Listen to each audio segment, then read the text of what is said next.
حاصل کیا ہے روزے کا؟ لعلکم تتقون، تاکہ تم متقی بن جاؤ، تقوی حاصل کر لو۔ تو جو مفہوم اصلی ہے، جو مقصد اصلی ہے رمضان کا، وہ حصول تقوی ہے۔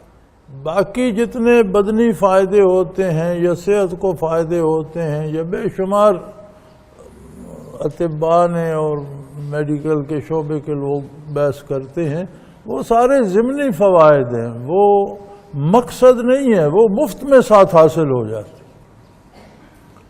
مقصد حصول تقوی ہے۔ یہ جو بدنی فوائد ہیں یہ تو اگر کافر بھی روزہ رکھ لے تو اسے بھی حاصل ہوں گے۔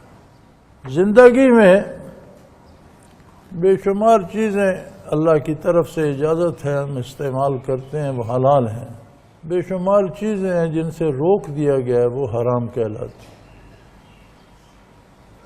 تو زندگی میں بندہ اللہ توفیق دے تو کوشش کرتا ہے حرام سے بچنے کی، حلال پر زندگی بسر کرنے کی۔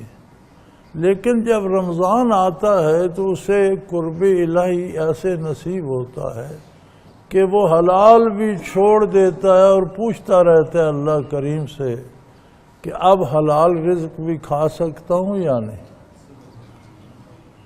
یعنی مکمل بے اختیار ہو کر بندہ اپنا سارا اختیار اللہ کریم کو سپرد کر دیتا ہے۔ جب وہ اجازت دیتا ہے سحری کھا لیتا ہے، پھر وہ روک دیتا ہے، مغرب تک رک جاتا ہے۔ پانی موجود ہے، فریج موجود ہیں، فروٹ پڑا ہے، کھانے پڑے ہیں، نہیں کھاتا پیتا۔ کوئی پاس نہیں ہے، اکیلا کمرے میں ہے، لیکن اللہ تو پاس ہے۔ یہ جو تعلق بن جاتا ہے اللہ کریم سے کہ میرا پروردگار ہر وقت میرے ساتھ ہے، مجھے دیکھ رہا ہے، میری سن رہا ہے، کوئی ایسی حرکت نہ ہو جائے جو اسے پسند نہ ہو، کوئی ایسا جملہ نہ نکل جائے جو اسے ناگوار گزرے، کوئی ایسا خیال، کوئی ایسی سوچ نہ آ جائے جس اللہ کریم کو پسند نہ ہو۔